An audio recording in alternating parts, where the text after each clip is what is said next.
corazoncito, 90 milivoltios. Y el responsable de esa diferencia de cargas, ¿quién era?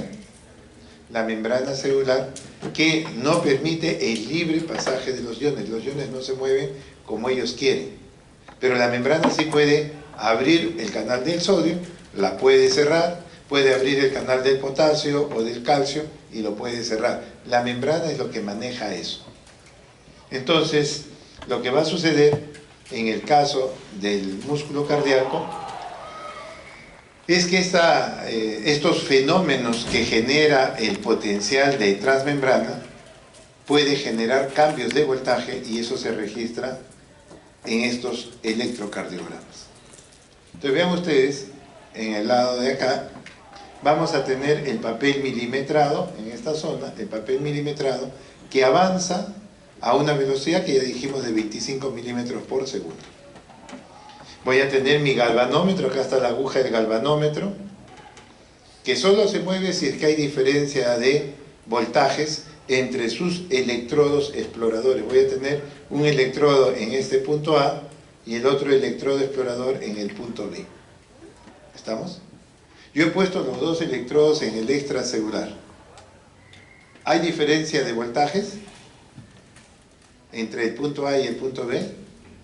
¿Ah? No, pues porque en cualquier sitio del extracelular voy a tener ¿cuánto? 90 más. Lo puedo tener en el punto A, en el punto B, en cualquier parte del extracelular, yo voy a tener 90 milivoltios más. Entonces, ¿habrá diferencia de cargas cuando mi electrodo explorador está en el punto A del extracelular o en el punto B del extracelular? No, no hay diferencia de cargas. Y si no hay diferencia de cargas, ¿qué va a pasar con la aguja? ¿Se mueve o no se mueve? No se va a mover. Y si no se mueve, lo que va a graficar es una recta. Va a graficar una recta porque no hay diferencia de voltajes entre sus electrodos exploradores. Ahora lo que voy a hacer es poner los dos electrodos exploradores en el interior de la célula. Ahí voy a colocar el electrodo A y el electrodo B. Pues bien, en ese momento que yo estoy poniendo los electrodos en el interior, entre A y B, ¿hay diferencia de voltajes? ¿Hay o no hay? ¿Hay o no hay? No hay, pues. Y si no hay, ¿qué va a pasar con la aguja? La aguja no se va a mover. Entonces, ¿qué vamos a tener? Que nuevamente se grafica una recta. Pero ¿qué pasa si ahora yo coloco un electrodo explorador A en el extracelular y el otro, el B, en el intracelular? Ahora sí hay una diferencia de voltajes entre A y B. Y si hay diferencia de voltajes, la aguja se va a empezar a mover. Y si se empieza a mover, lo que va a empezar a describir son ondas. Ondas del electrocardiograma. Entonces las ondas del electrocardiograma es siempre y cuando exista una diferencia de cargas entre mis electrodos exploradores, entre lo que yo estoy evaluando. Si yo genero una diferencia de cargas, la aguja se va a empezar a mover. Si no hay diferencia de cargas, la aguja no se va a mover. ¿Estamos? En eso se basa todo el principio del electrocardiograma. Las ondas que se van a graficar sobre el papel milimetrado van a ser siempre y cuando exista una diferencia de voltajes en un sector que estoy yo investigando. Y esa diferencia de cargas, pues, es responsable el potencial de transmembrana. Es la membrana celular la que está generando esta situación. Entonces, una célula en reposo se representa de esta manera, una célula polarizada se representa de esta manera. Pues bien, en el interior ya hemos dicho que la célula tiene 90 milivoltios menos que afuera, por eso el signo menos. Esta diferencia de cargas es producto de que los canales de sodio, por ejemplo, o los de potasio, no permanecen abiertos. La membrana celular cierra los canales y bajo ciertas circunstancias permite que se abra el canal del sodio cuando se produce la despolarización. y más bien lo cierra al terminar la despolarización, y para la repolarización abre los canales de potasio. Entonces, eso es lo que hace la membrana celular, abrir estos canales siempre y cuando llegue la orden de la despolarización o la repolarización. Entonces, esto les presentaba el otro día, de que el sodio debería ingresar, pero siempre y cuando el canal de sodio esté abierto, pero la membrana no lo abre, salvo que decida de que se produzca la despolarización y se van a abrir los canales de sodio, y el sodio pasa de mucho sodio a poco sodio. Cuando termina la despolarización se cierran los canales de sodio, y ahora lo que va a suceder es que en la repolarización la membrana abre los canales de potasio, y el potasio pasa de una alta concentración en el intracelular de 150 contra 5 que está en el extracelular. Rápidamente el potasio empieza a salir siempre y cuando los canales de potasio sean abiertos. Y eso hace la membrana celular en la repolarización. Entonces vean ustedes pues que la membrana celular va a ser la responsable que sucedan estas gradientes de corriente. Pues bien, empecemos a ver cómo es que se va a generar estas ondas. Vamos a tener mi electrodo explorador, ahora va a estar en A. Este es mi electrodo explorador. Todo lo voy a tomar. Cuando ustedes registran un electrocardiograma, lo que están haciendo es evaluar el extracelular. No están evaluando el intracelular. Eso se hace en un gabinete experimental. Pero cuando tomamos un electrocardiograma, pues lo que vamos a tener es que yo estoy evaluando el extracelular. Eso es lo que yo voy a evaluar. Con mi electrodo explorador A, voy a ver qué pasa en el extracelular. Yo no puedo ver el intracelular, porque eso tendría que poner los electrodos en el interior, y eso no sucede. Acá yo voy a tener mi papel milimetrado, y vamos a ver qué sucede con la célula cardíaca.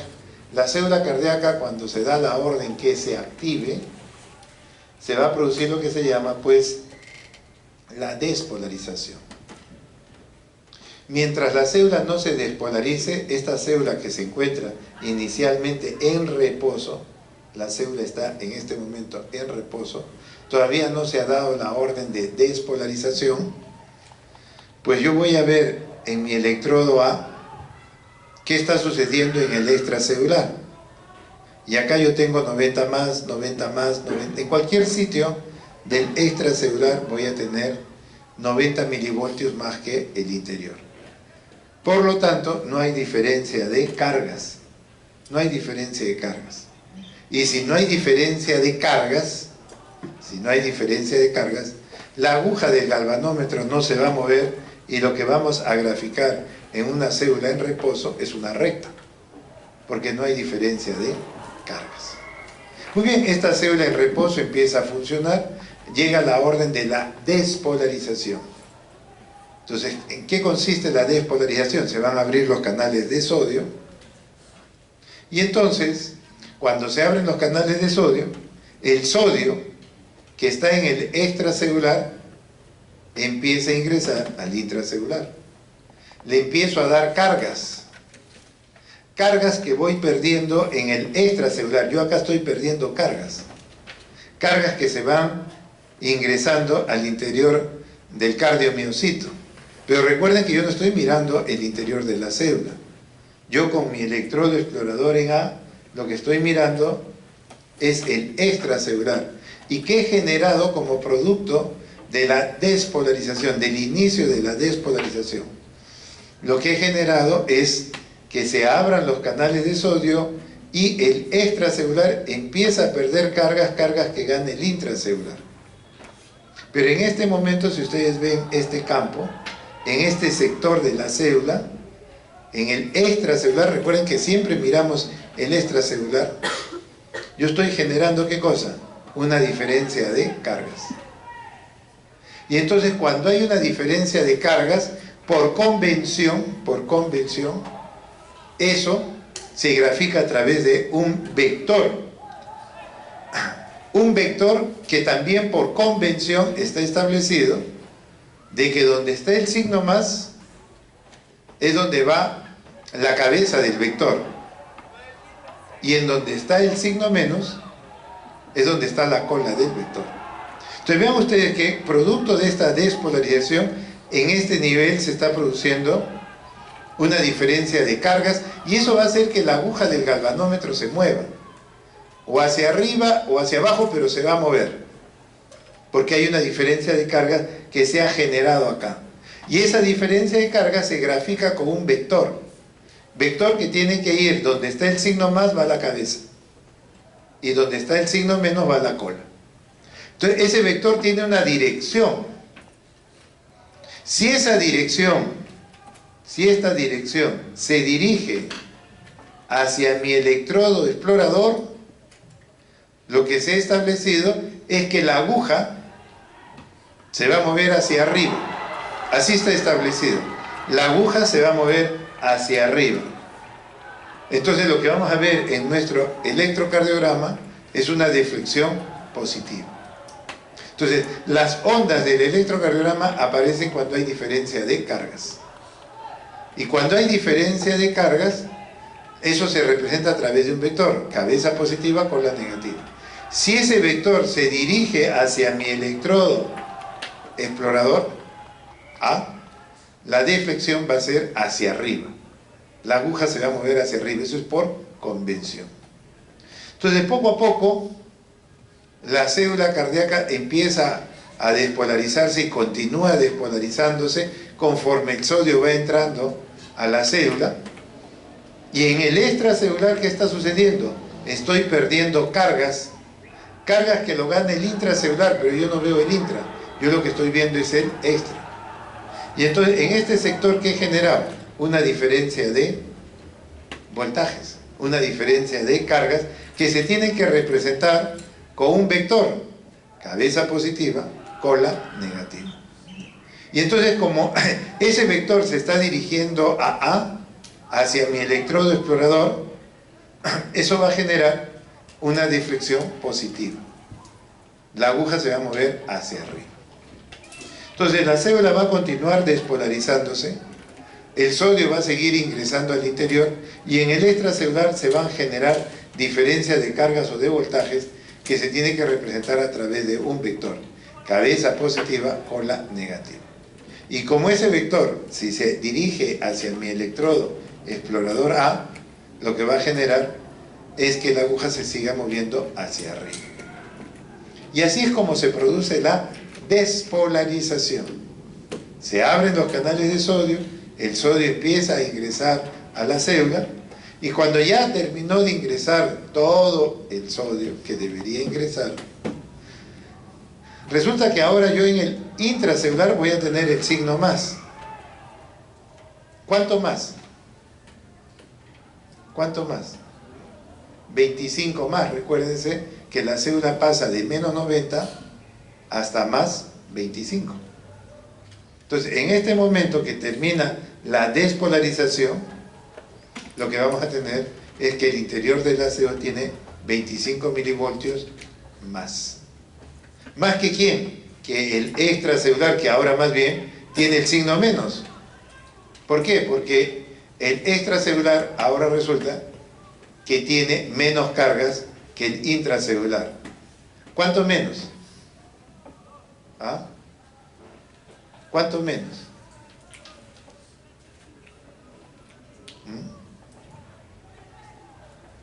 ¿Cuánto más tiene el interior? 25 más. El extracelular debe tener 25 menos. Es lo mismo. Es lo mismo. En el intra tengo más cargas. ¿Cuánto más? 25.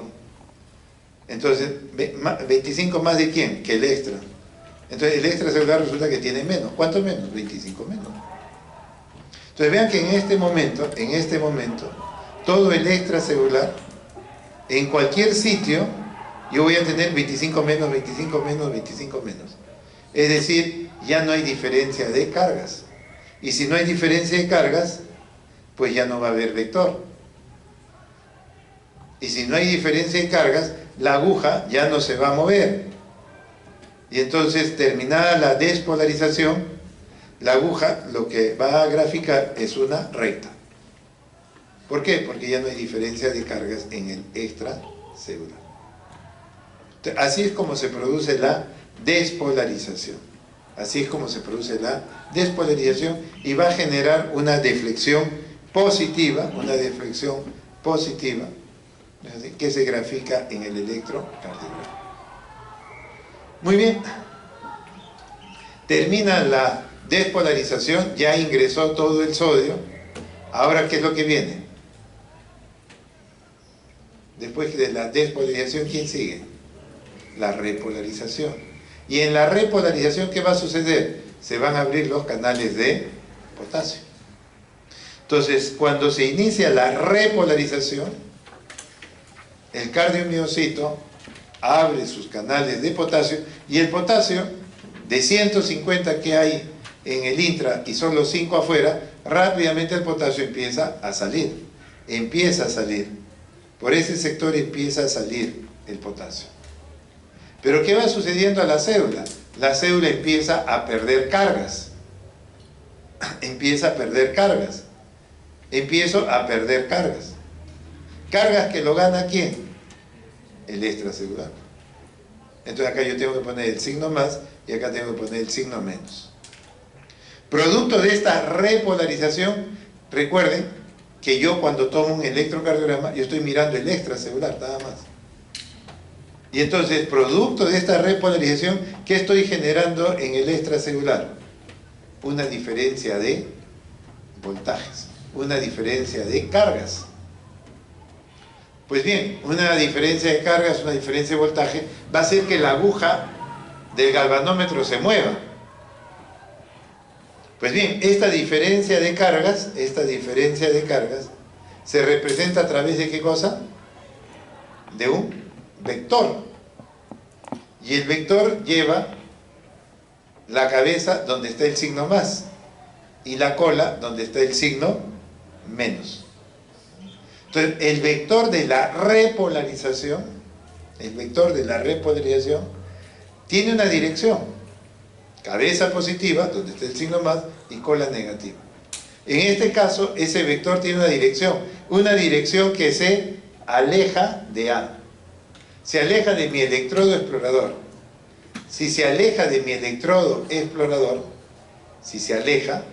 la aguja del galvanómetro se va a mover, pero ahora se va a mover hacia abajo. Empieza a moverse hacia abajo. ¿Estamos? Cuando el vector se aleja de mi electrodo explorador, la aguja del galvanómetro se va a mover, pero ahora hacia abajo. Entonces, poco a poco la célula se va a empezar a repolarizar. Poco a poco, el potasio va saliendo de la célula, llevándole cargas al extracelular. Y entonces el extracelular empieza a tener el signo más, mientras que el interior empieza a tener el signo menos. Pero recuerden que yo no miro el intracelular, veo el extra, y en el extracelular se está generando en este sector una diferencia de cargas o de voltajes. Esa diferencia de cargas hace que la aguja se mueva, o hacia arriba o hacia abajo, no lo sé. Va a depender del vector. Y el vector siempre tiene que ir la cabeza donde está el signo más y la cola donde está el signo menos. Entonces vamos a tener que el vector se aleja de mi electrodo explorador A. Si se aleja, la aguja se va a mover hacia abajo. Deflexión negativa. Entonces la aguja se va a mover siempre y cuando haya diferencia de voltajes o de cargas. Dependiendo de la dirección de ese vector, de esa diferencia de cargas, si ese vector se dirige a mi electrodo explorador, deflexión positiva. O si se aleja, la aguja se va a mover en sentido contrario, deflexión negativa. Y así pues poco a poco la célula se empieza a repolarizar, generando en el extracelular una gradiente de voltaje, y eso se representa a través de un vector, cabeza positiva, cola negativa. Y como es un vector que se aleja de mi electrodo explorador A, lo que va a graficarse en el electrocardiograma es una deflexión negativa. Llegará un momento en que la célula termina de repolarizarse. Nuevamente la célula vuelve a tener ¿cuánto de voltaje? 90 menos, por eso va el signo menos. Estamos. Y en el extracelular, yo voy a ver que acá, en cualquier sitio del extracelular, terminada la repolarización, es decir, ya los canales de potasio se han cerrado, entonces lo que va a suceder es que ya no voy a tener diferencia de voltajes o de cargas, porque ya pues ustedes pueden ver acá en cualquier sitio, resulta que yo voy a tener 90 milivoltios más que el interior. Y entonces cuando ya no hay vector, cuando ya no hay diferencia de cargas, la aguja del galvanómetro ya no se va a mover y lo que va a graficar es una recta. Grafica una recta. En eso se basa el principio del electrocardiograma. Cuando hay diferencia de cargas entre mis electrodos exploradores, la aguja se mueve o hacia arriba o hacia abajo. Si no hay diferencia de cargas, la aguja no se mueve. ¿Por qué la aguja se mueve hacia arriba o hacia abajo? Porque se ha establecido que si el vector que se está generando por esta diferencia de cargas se dirige a mi electrodo explorador, deflexión positiva. Y si se aleja, deflexión negativa. Eso es lo que vamos a tener. Entonces vean ustedes que el sistema eléctrico del corazón se inicia a nivel del nodo sinusal, avanza a través de las aurículas y la única manera de ingresar el estímulo eléctrico hacia el ventrículo es pasando a través del nodo aurículo-ventricular. Entonces ese nodo aurículo-ventricular que está justo en esa posición, en medio de los 4 aparatos valvulares, permite que la conducción eléctrica avance hacia los ventrículos. Eso es lo que vamos a tener. Poco a poco ellos van a avanzar hacia los ventrículos. Entonces, el nodo sinusal, que es el marcapaso fisiológico, es el que da la orden para que la aurícula se despolarice o se repolarice. Ya saben qué es despolarización, ya que es repolarización. Esa orden va a avanzar a través de las aurículas, pero cuando trata de llegar a los ventrículos directamente no puede, porque están los aparatos valvulares. Entonces la única forma de poder ingresar al ventrículo es a través del nodo aurículo-ventricular. Y una vez que pase ese nodo aurículo-ventricular, rápidamente el ventrículo se empieza a activar a través de las de His, rama derecha, rama izquierda y toda la red de Purkinje. Toda la red de Purkinje. Entonces eso es lo que nosotros vamos a tener. Y recuerden que la velocidad en la aurícula, si bien es rápido, 1 metro por segundo, en el ventrículo la velocidad todavía es 5 veces más. Y por eso es que las ondas que genera la aurícula tienen la forma de un domo, la onda P. Mientras que el ventrículo, como tan rápido es la despolarización, lo que genera son espigas. Ondas que tienen forma de espiga porque la velocidad es muy rápida. Eso vamos a ver un poquito más adelante. Pues bien, entonces vean ustedes que en el nodo sinusal se inicia, el nodo sinusal es el marcapaso fisiológico, él puede generar sus propias órdenes eléctricas. Ese nodo sinusal activa o despolariza la aurícula y la aurícula poco a poco va a avanzar su despolarización generando lo que se llama la onda P. Esta primera onda en forma de domo es la onda P. ¿Qué representa esa onda P? La despolarización de la aurícula. Muy bien, tenemos ya la onda P, que es la despolarización de la aurícula. Ahora el estímulo eléctrico tiene que avanzar a través del nodo aurículo-ventricular. Por allí se va a conducir, solamente se conduce. El nodo AB lo que hace es conducir.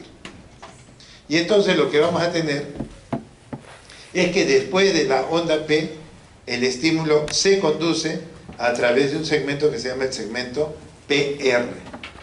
El segmento PR es el tiempo que demora en pasar a través del nodo aurículo-ventricular. Y de esa forma ya el estímulo llegó al ventrículo.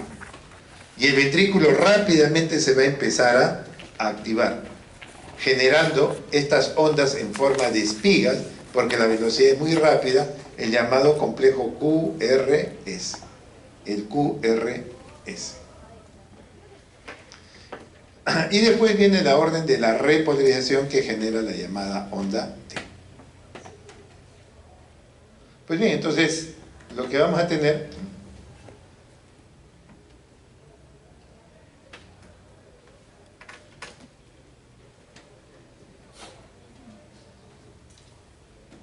en el electrocardiograma, que la onda P es la despolarización de la aurícula. La onda P es la despolarización de la aurícula.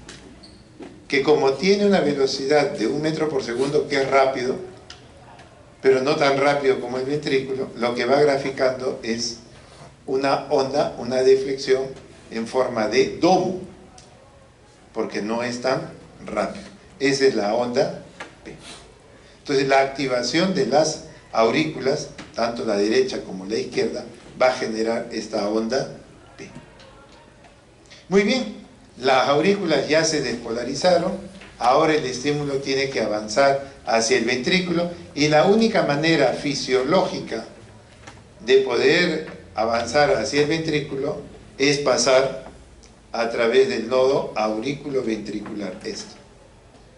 El nodo aurículo-ventricular permite que la orden pase de la aurícula hacia los ventrículos.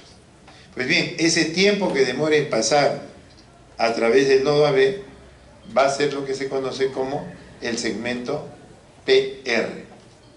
El segmento PR. El segmento PR. El segmento PR es el tiempo que demora en pasar a través del nodo aurículo-ventricular. Pues bien, ese segmento PR, pues tiene un tiempo de duración de 0,12 de segundo, o 12 centésimas de segundo, a 20 centésimas de segundo. Ese es el tiempo que demora en pasar a través del nodo aurículo-ventricular. Y después que el estímulo ha pasado el nodo aurículo-ventricular, ahora el ventrículo se va a empezar a activar. El ventrículo se va a empezar a activar. Y como la velocidad es muy rápida, hasta 5 metros por segundo, acá lo que va a generar es que se dibujen estas imágenes en forma de espiga. Porque es tan rápido que se pasa, que lo que se va a graficar no es como la onda P, un domo, sino espigas. El complejo QRS. El complejo QRS tiene 3 ondas. La primera, que viene a ser acá la tenemos, la onda Q, que es generalmente una deflexión negativa. Después vamos a tener la onda R, que es una deflexión positiva, y nuevamente una onda negativa, que es la onda S. Entonces vamos a tener el complejo QRS, que producto de la velocidad tan rápida que avanza, lo que se grafica son espigas, o hacia arriba o hacia abajo. Entonces vean ustedes que ya tenemos el complejo QRS, que representa ¿qué cosa? La activación del ventrículo. El ventrículo se activa a través de 3 vectores. Por eso es que el complejo QRS tiene la onda Q, la onda R y la onda S. Cada uno de ellos representa un vector de despolarización. Entonces, el ventrículo tiene 3 vectores que activan precisamente este ventrículo. El primero, que viene a representarse a través de la onda Q, es lo que se denomina el vector septal.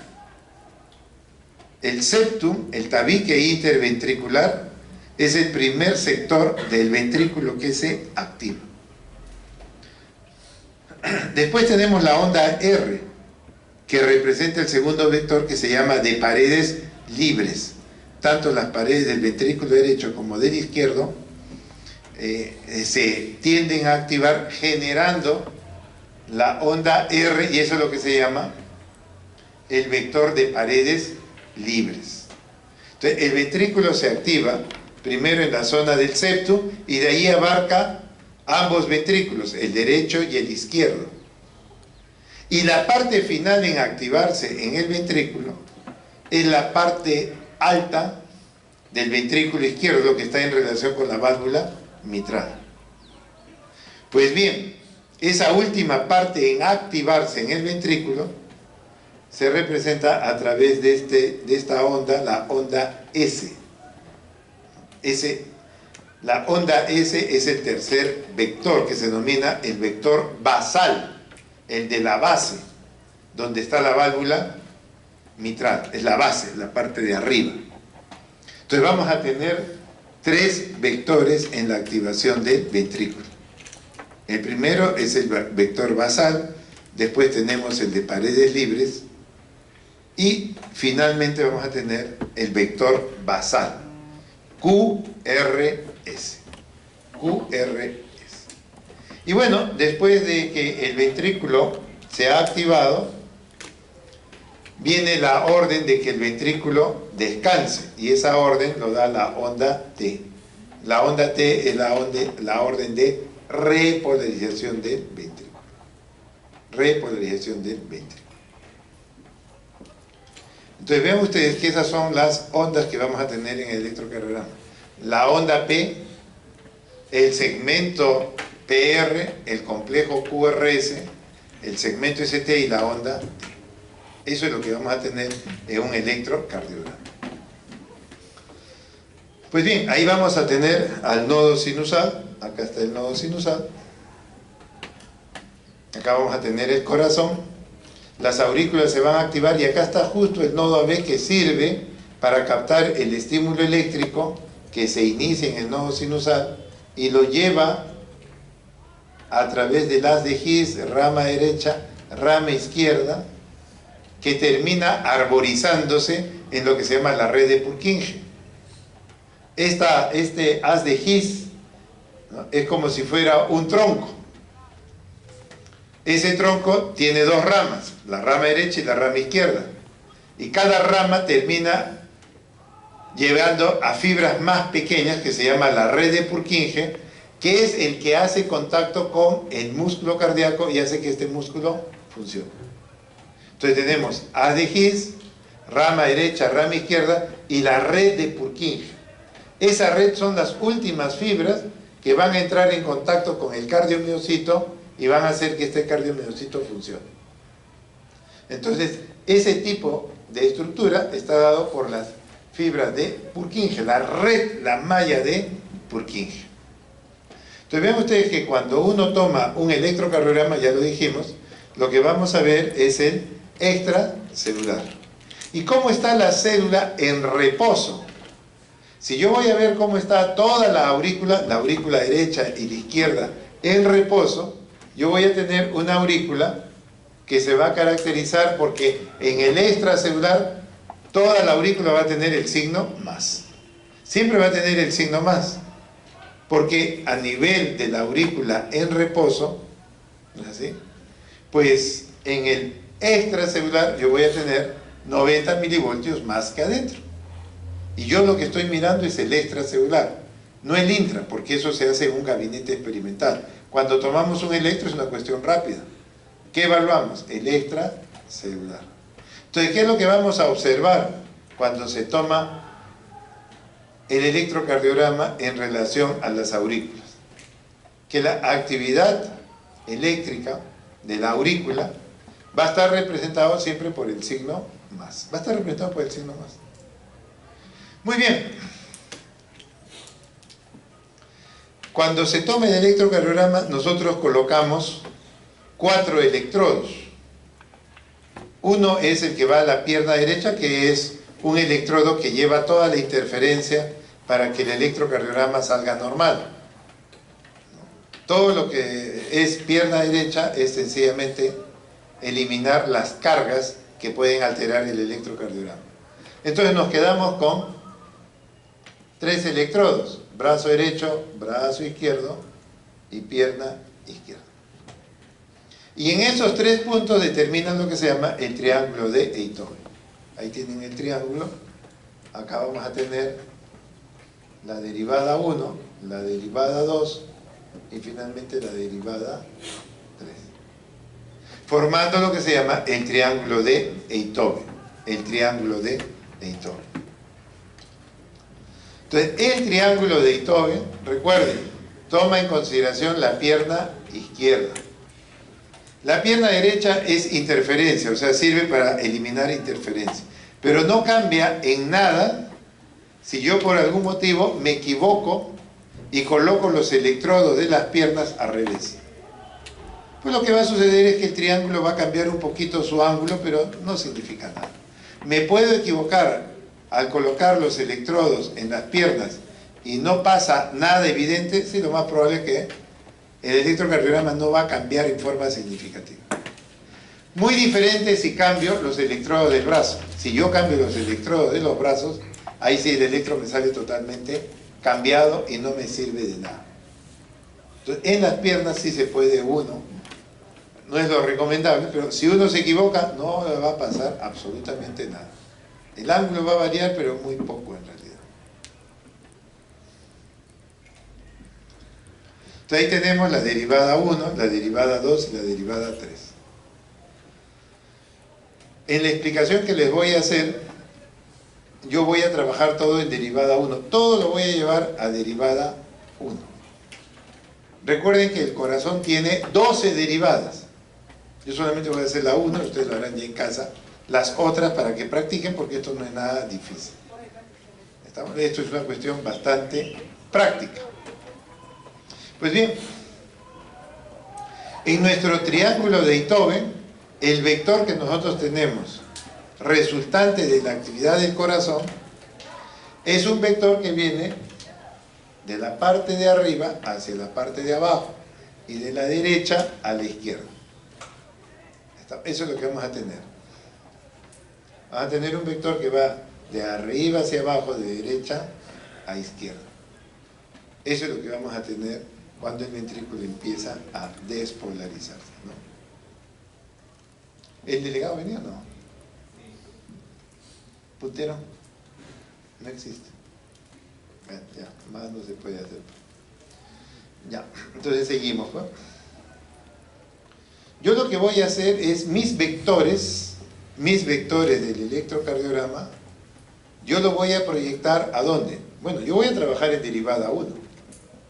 Si yo trabajo en derivada 2, 3, yo lo que voy a hacer es proyectar mi vector sobre cada derivada. Yo solamente voy a trabajar en derivada 1. Hay 12 derivadas que ven al corazón. 12 sitios diferentes para ver el corazón.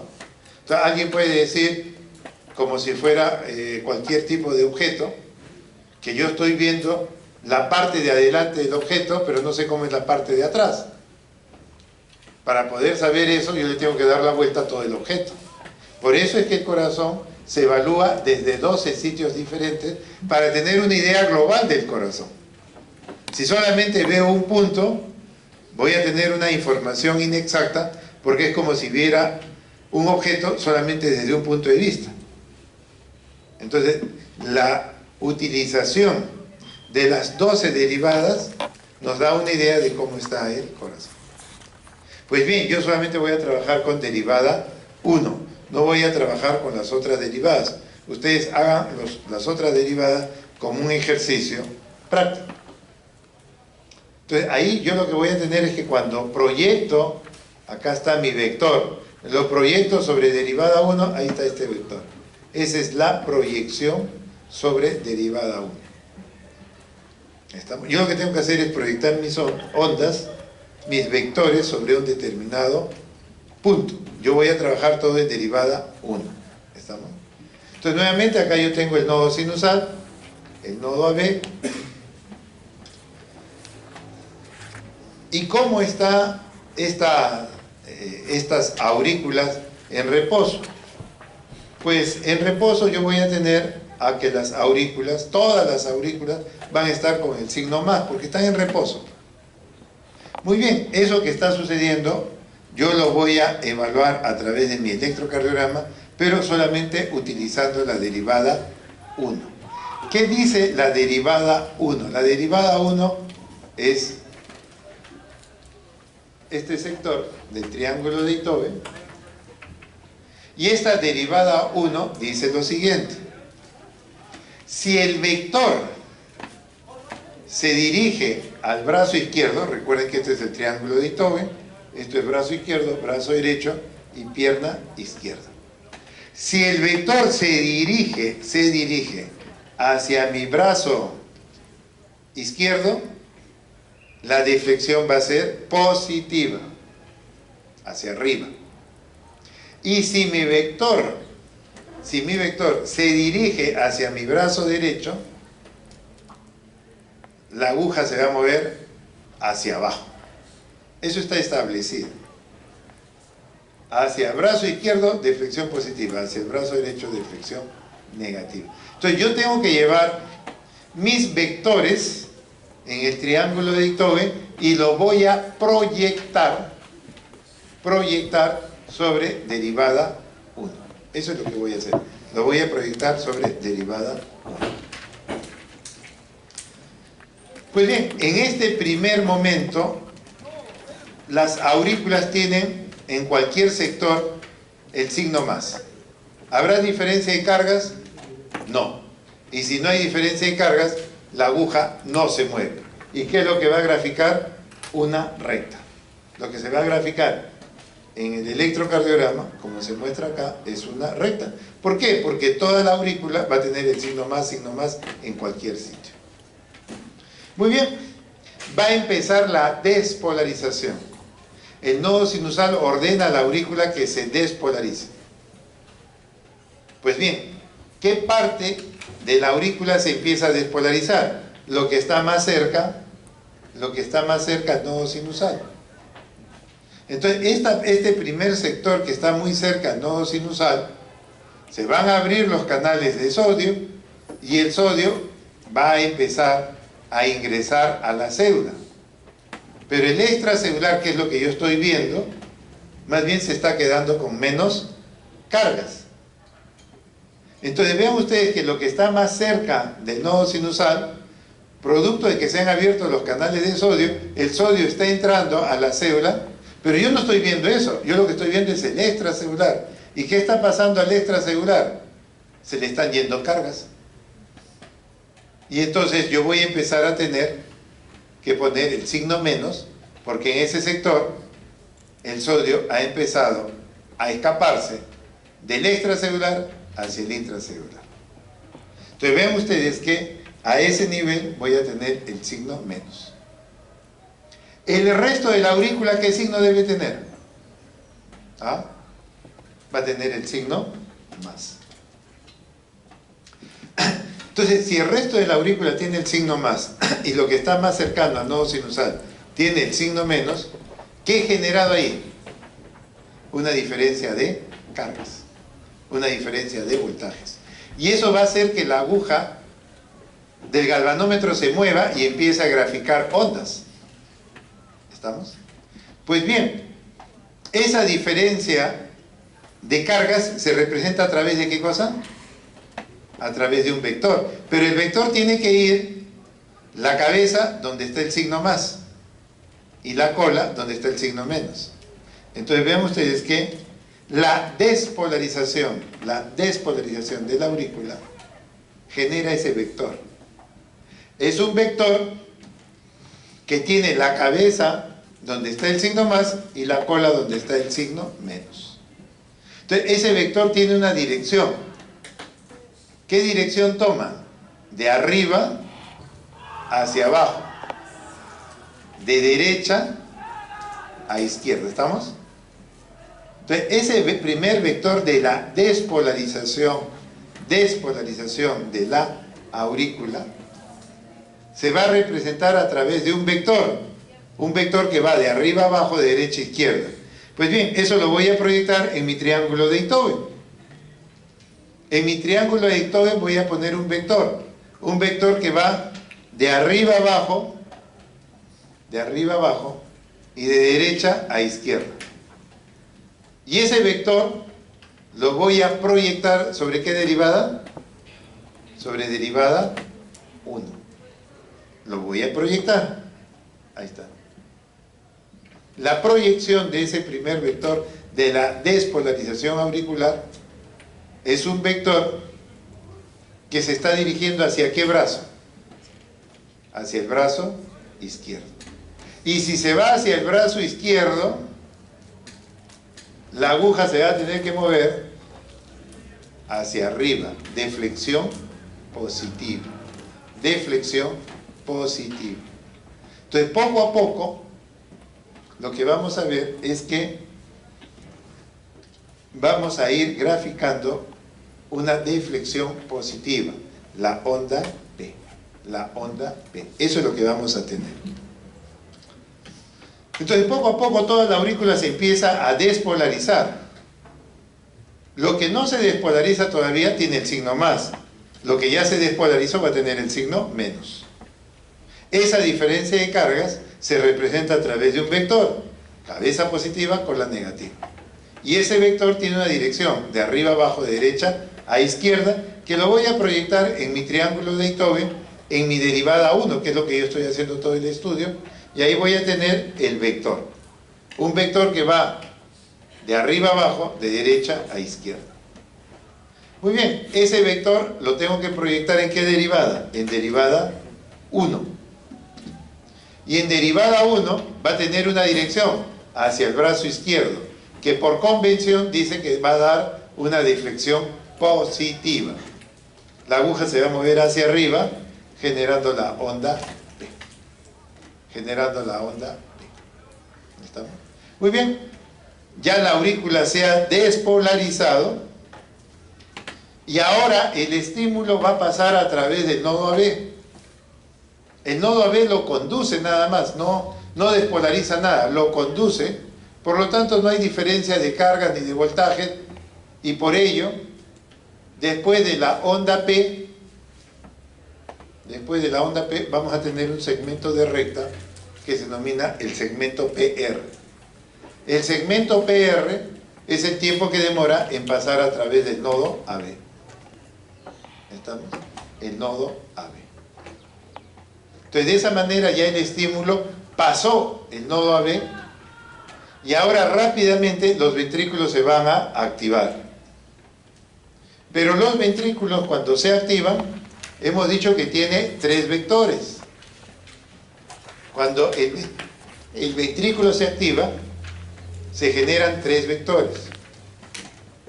La primera porción que se arboriza esta red de Purkinje, la primera porción de la red de Purkinje que toca el músculo para que el músculo se contraiga, está a nivel del tabique interventricular, a través del septum.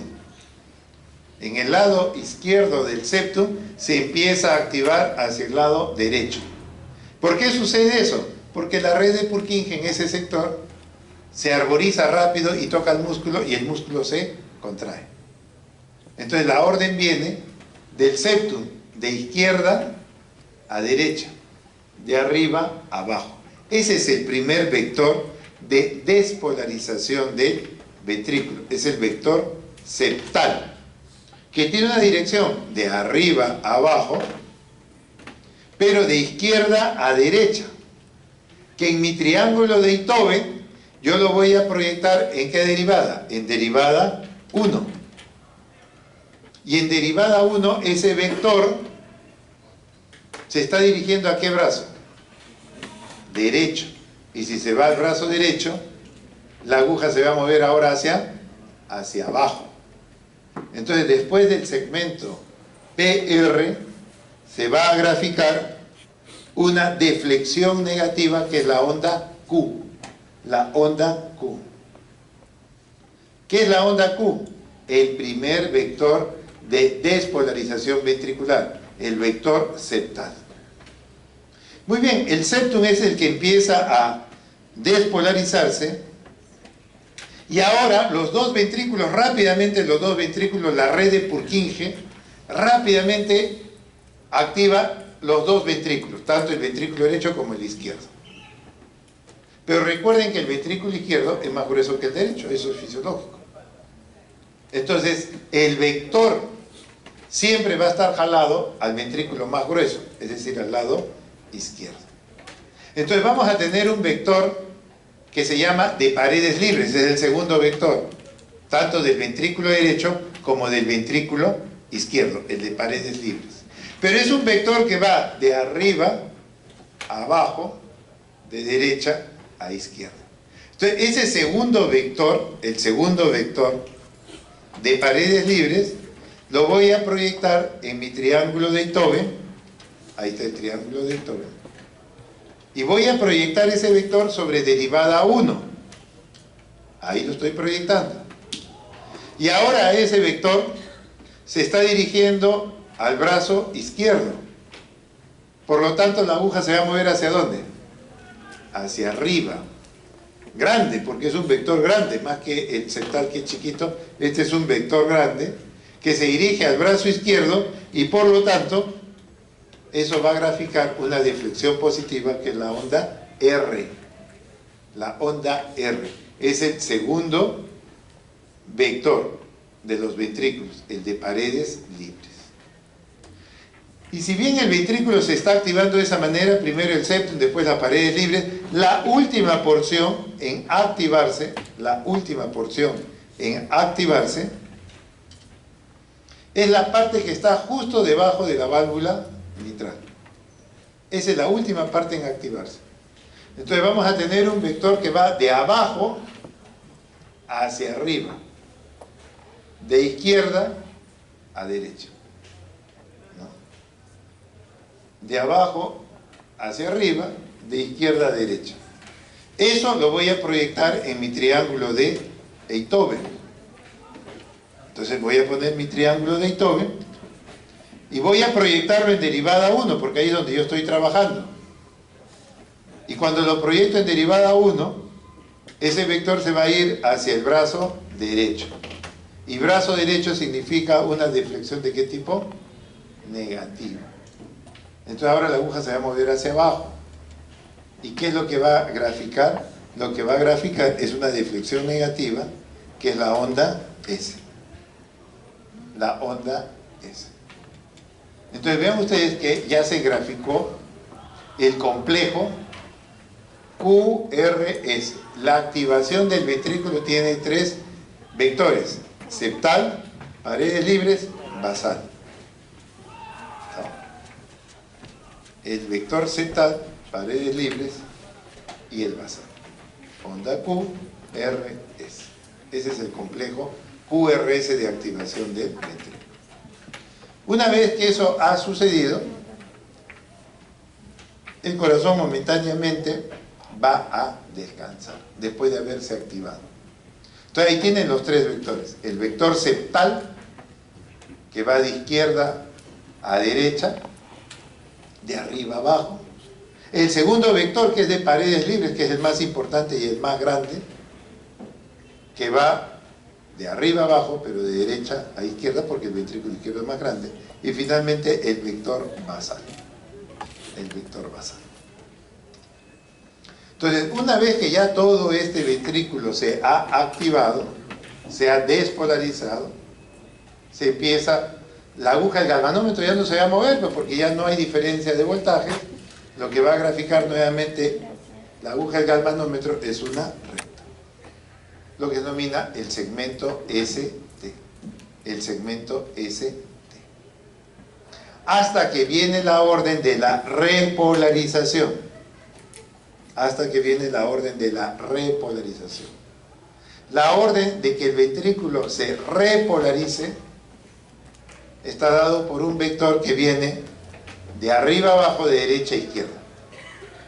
Entonces ese vector de la repolarización, de arriba a abajo, de derecha a izquierda, cuando lo proyecto en mi triángulo de Einthoven, lo que va a graficar es un vector que se está dirigiendo a la izquierda, hacia mi brazo izquierdo. Por lo tanto va a generar una onda hacia arriba o hacia abajo. Hacia arriba. Y esa es la onda T. La onda T. La onda T. ¿Estamos? Entonces vean ustedes, en derivada 1, yo les he puesto cómo se genera la onda P, el segmento PR, el complejo QRS, el segmento ST y la onda T. ¿Estamos? Por eso es que tiene esa estructura.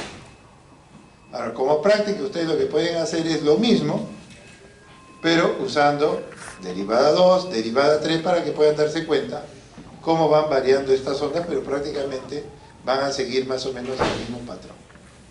Lo único que tienen que saber cuándo la aguja se mueve hacia arriba y cuándo es hacia abajo, porque eso va a depender en el triángulo de Itobe cuáles son las normas establecidas. Bien importante para poder ver. Entonces, entiendan ustedes que el nodo sinusal, cuando da la orden, las aurículas se empiezan a despolarizar y van a generar la onda P. Ya saben por qué se genera esa onda P, por qué es positiva y por qué tiene la forma de un domo. Una vez que la aurícula se ha despolarizado, el estímulo va a pasar a través del nodo AB, generando un segmento de recta, el PR, hasta que finalmente entra al haz de His, y allí rápidamente el ventrículo se activa. Pero el ventrículo se activa a través de 3 vectores. El primero es el vector del septum, de izquierda a derecha. El ventrículo, el septum se activa de izquierda a derecha, de arriba a abajo. Y poco a poco después se van a activar los 2 ventrículos, el vector de paredes libres, de ventrículo derecho y ventrículo izquierdo, pero como el izquierdo es el más grueso, el vector siempre está a la izquierda. Siempre va a estar a la izquierda. Y entonces poco a poco así el ventrículo se ha despolarizado, generando la onda Q, la onda R y la onda S. Son 3 ondas que pueden estar allí. Y bien, una vez que ya este ventrículo se ha despolarizado, poco a poco estos ventrículos se empiezan a repolarizar, generando una onda, la onda T. La onda T. Y eso es lo que vamos a tener en un electrocardiograma. Eso es lo que vamos a tener en un electrocardiograma. La onda P, el segmento PR, el complejo QRS, el segmento ST y la onda T. Hay medidas que eso lo van a tener que hacer en la práctica. La práctica, en realidad, todos quieren tomar un electrocardiograma, lo van a hacer, pero esto es una cuestión técnica. El electrocardiograma se puede registrar y lo puede hacer un técnico, una enfermera o el mismo médico. Lo importante no está en tomar el electrocardiograma en realidad, porque todos tienen dónde va el brazalete derecho, el brazalete izquierdo. Lo que nos interesa más es que lo interpreten. No es tanto querer tomar electrocardiogramas, porque eso es algo técnico. Es bueno que vean cómo se toma un electrocardiograma, eso está bien. Pero la práctica en sí no es tomar electrocardiograma, es interpretar. Eso es lo que interesa. Entonces ustedes lo que van a hacer es agarrar un electrocardiograma e interpretarlo. ¿Qué debemos evaluar? La onda P, que ya sabemos que corresponde a la activación de las aurículas. El segmento PR, que si bien esto es el tiempo que demora en pasar a través del nodo AB, ese segmento PR internacionalmente nadie lo mide. No tiene sentido medir el PR. Nadie lo mide y no tenemos contra qué comparar porque nadie lo mide. Lo que sí se mide es el intervalo PR. Esa es otra cosa. El intervalo significa la suma de ondas y rectas. El intervalo PR es la suma de la onda P más el segmento PR. Entonces, eso sí se mide y eso es importante. No tanto este segmento, que internacionalmente nadie lo mide. Todos miden el intervalo PR. ¿Qué significa el intervalo PR? El tiempo que demora desde que el nodo sinusal da la orden de que el ventrículo se active, el tiempo que demora en llegar esa orden al ventrículo. Eso es lo que interesa. ¿Cuánto demora el ventrículo en activarse después que el nodo sinusal dio la orden? Ese intervalo PR debe medir de 0,12 a 0,20. Eso es lo normal. El intervalo PR debe medir de 0,12 a 0,20. Eso es lo que interesa. ¿Por qué? Porque si el ventrículo se activa antes de 0,12, o sea, la activación del ventrículo es antes de tiempo, antes de 0,12, uno dice ese ventrículo se excita antes de tiempo. A eso se llama síndrome de preexcitación. Cuando una persona tiene un intervalo PR menor de 0,12, uno dice ese ventrículo se está activando antes de tiempo. Eso es una patología. O si se demora en activarse, el intervalo PR dura más de 0,20, 0,24, 0,28. ¿Qué significa? Que hay un bloqueo aurículo-ventricular. Entonces lo que interesa no es este segmento, el PR, lo que interesa es el intervalo, que debe ser de 0,12 a 0,20. Si se activa muy rápido, preexcitación. Si se demora en activarse, bloqueo aurículo-ventricular. Eso es lo que interesa. Ahora, ustedes dirán, pues, acá debería esto llamarse intervalo PQ, porque esta es la onda Q. Y eso es verdad, debería llamarse PQ. Pero lo que sucede es que el complejo QRS tiene diferentes formas. Acá ustedes lo ven didácticamente QRS, hay otros que son RS, hay otros que son QS, hay otros que son RSR', o sea, hay N formas de representar el complejo QRS. Eso determinaría que algunas veces pongamos intervalo PQ, otras veces pongamos intervalo PR, otras veces intervalo QS, generaría una confusión. Por convención uno dice, el tiempo que demora en activarse el ventrículo independiente de la onda que esté acá, siempre se va a llamar intervalo PR. Siempre se va a llamar intervalo PR. Oiga, pero es onda R. No me interesa, siempre se va a llamar intervalo PR. Siempre. Aunque haya onda Q, haya onda S, siempre se va a llamar intervalo PR. Es por convención, para que no nos confundamos. Muy bien, después tenemos el complejo QRS que indica la activación del ventrículo. La activación del ventrículo. Y que tiene tres vectores, la onda Q, la onda R y la onda S. ¿Cuánto debe medir eso? Hasta 0,10. Después lo que se observa y se describe es el segmento ST. El segmento ST es este segmento. Eso es muy importante para que después cuando hagan clínica, eso interesa para los cuadros coronarios, para los infartos. Por ahora tienen que saber que hay un segmento ST y finalmente la onda T. Tanto el segmento ST como la onda T se describen, pero no se mide.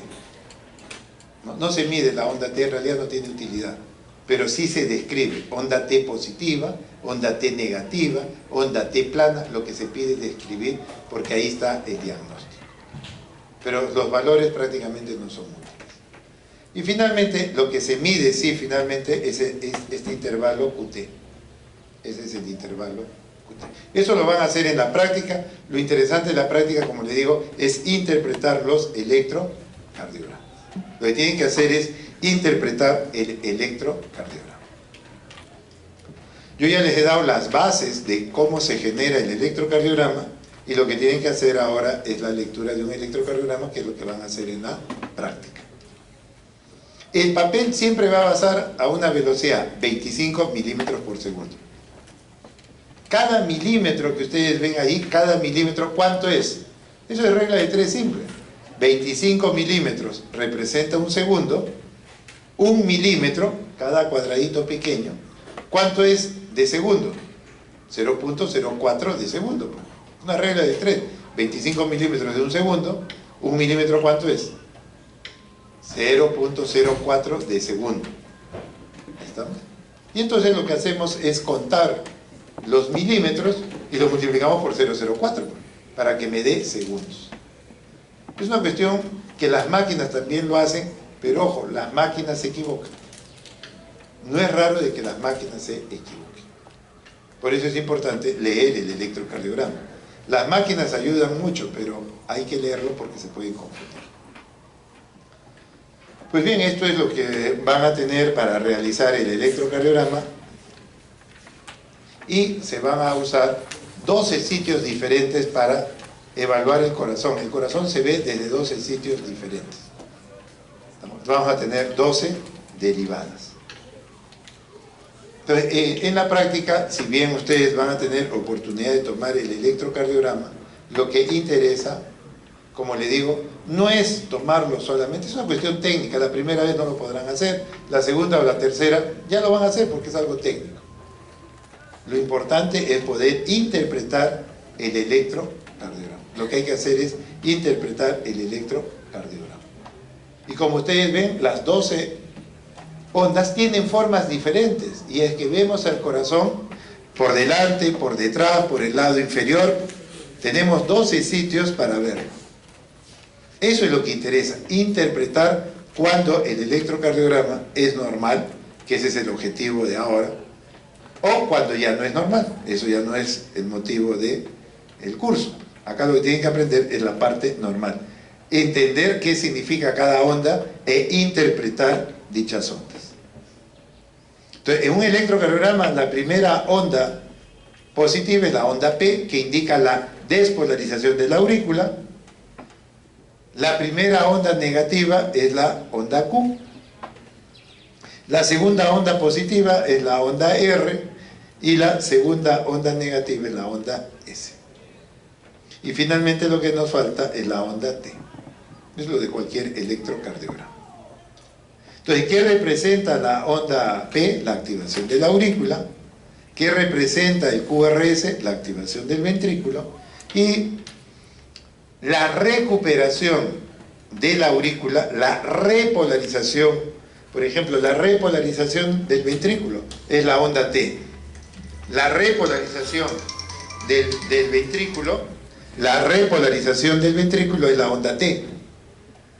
El ventrículo se activa y el ventrículo descansa. El ventrículo se despolariza, el ventrículo se repolariza. Eso mismo tiene que pasar en la aurícula. La aurícula se activa, se despolariza.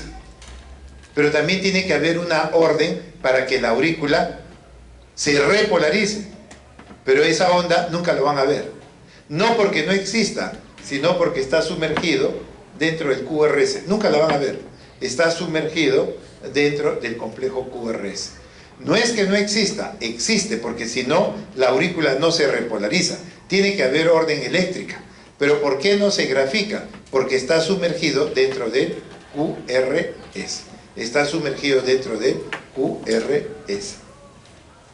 Entonces, para leer un electrocardiograma, lo primero, la frecuencia cardíaca. En la práctica les van a enseñar cuáles son las reglas para calcular la frecuencia cardíaca. Se utiliza una constante, eso lo van a hacer ya en la práctica. Y después lo que tenemos que hacer es el ritmo. Ese paciente, el nodo sinusal es el que comanda el corazón. Para eso tienen que tener dos criterios. Onda P antes de todo QRS y que el intervalo PR sea constante. Entonces, basado en eso es que ustedes pueden decir si el paciente está en ritmo sinusal o no. Entonces, primero, frecuencia cardíaca, después ritmo. El ritmo si es sinusal o no. Nada más. Pues bien, entonces van a tener ustedes diferentes ejemplos para establecer si el paciente está en una frecuencia normal, si está en ritmo sinusal o no. Entonces van a tener prácticas sobre eso. Lo que queremos es que aprendan el electrocardiograma normal. Tienen que interpretar el electrocardiograma normal. Después viene calcular el eje eléctrico del corazón. Hay muchas formas de calcular el eje eléctrico del corazón. Nosotros no les vamos a pedir que calculen 30 grados, 45 grados. No queremos eso. Como hay una serie de vectores, nosotros queremos finalmente un vector resultante. El vector resultante es un vector que en condiciones normales va de arriba a abajo, de derecha a izquierda. Es decir, es un vector que va a la izquierda y abajo. Es un vector que va a la izquierda y abajo. Y entonces calcular el eje de ese vector como ángulo, 30 grados, 40 grados, no es lo más recomendable porque no es el objetivo del curso. Lo que queremos saber es si este vector está en su sitio o no. ¿Y su sitio qué significa? A la izquierda y abajo. Eso es lo único que interesa. Mi vector tiene que estar en el primer cuadrante. ¿Cuál es mi primer cuadrante? A la izquierda y abajo. Si está allí, normal. Si no está allí, yo ya sé que eso es patológico. 30 grados, 45, 60 grados no tiene utilidad. Entonces, por eso es que uno lo que tiene que observar para saber si el vector se dirige a la izquierda o a la derecha, yo solamente tengo que mirar derivada 1. Y si yo quiero ver que se viene abajo o se va hacia arriba, yo tengo que ver solamente ABF. O sea, ustedes lo único que tienen que hacer es mirar dos derivadas. La derivada 1 y la derivada ABF. En la derivada 1, ¿qué es lo que sabe? En derivada 1 ya sabe que si se dirige al brazo izquierdo, el electrocardiograma va a tener una onda positiva grande. Pero si se va al brazo derecho, va a tener una onda negativa. Eso es todo. Mirando rápidamente de 1, ustedes saben, izquierda o derecha. Solamente mirando de 1. ¿Qué más nos falta? ¿Se va hacia abajo o se va hacia arriba? Para eso tengo que usar ABF. ABF, la derivada ABF, mira el corazón desde abajo. Si el vector se viene hacia abajo, deflexión positiva. Si el vector se va hacia arriba, la deflexión va a ser negativa. Eso nada más. Uno tiene que ver esas dos derivadas y con eso ustedes pueden interpretar el electrocardiograma. Entonces, si ustedes tienen los 4 cuadrantes del tórax, normalmente nuestro corazón tiene que estar ahí, a la izquierda y abajo. Pero para que esté allí, en derivada 1 predomina la R y en ABF predomina la R. Si en derivada 1 predomina la R, izquierda, y si en ABF predomina la R, abajo. Eso es todo.